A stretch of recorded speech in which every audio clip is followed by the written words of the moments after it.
Welcome back to JK We're Mature, the podcast talking about things that matter to young people. And this week, one of the things that matters to many young people across Canada is their exams, and in particularly, my partner Jack's exams. As he finishes them, I will be completing his half of this week's episode, and so I am able to talk about one of the things I enjoy, ASMR. This is done so that next week we are able to bring a little bit of a longer podcast as we finish up the high school mini-series with two of the history of ASMR, which is not to say I will be completely correct, as these are things I have just learned as being part of the community. ASMR began as a term in the early 2000s, but the first videos appearing on YouTube are from about 2009. And from there the community has really blossomed into something beautiful and very encouraging.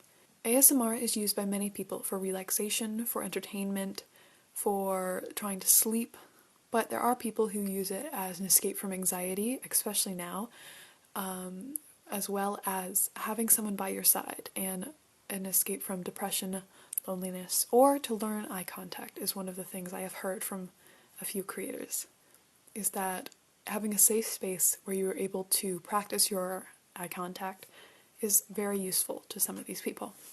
The term ASMR stands for Autonomous Sensory Meridian Response, which basically just means the tingles you get usually in the top of your head when someone performs a positive trigger, as we call them, upon you or is done on a video for you.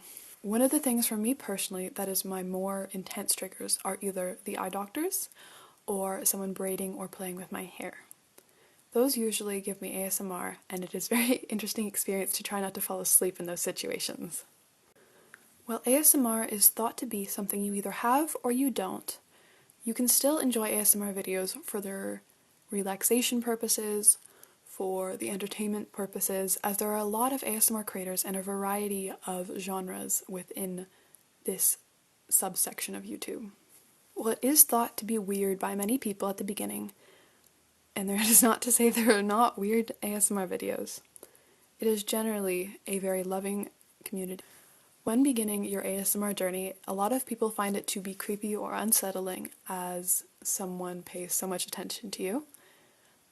A lot of people then realize how relaxing it is, and once you accept how ASMR goes, it is generally a very enjoyable time. I personally find that ASMR is useful for going to sleep, but as well I've begun to use it as an alternative to music or something to just relax and watch with some of my favorite creators, the same that I would do with any other YouTube video. When I first found ASMR, it was through what I believe was a very large beginning of interest for many people. I found GB ASMR, who is now my main creator, who I watch and enjoy.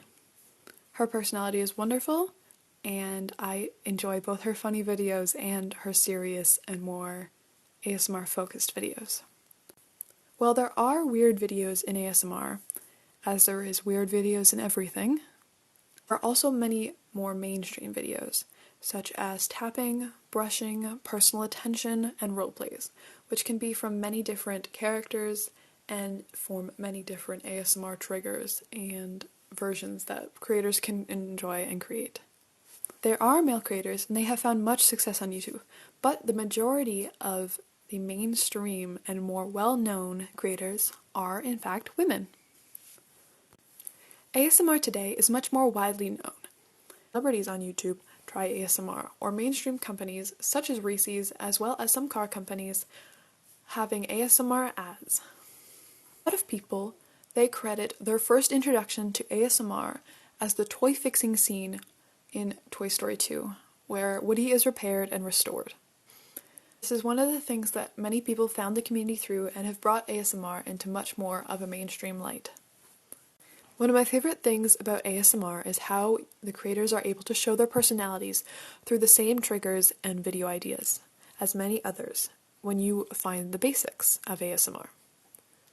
As you dive deeper though, you are able to find more niche things that may apply to the things that trigger your ASMR, and more about these creators that you begin to enjoy as if they were any other YouTuber.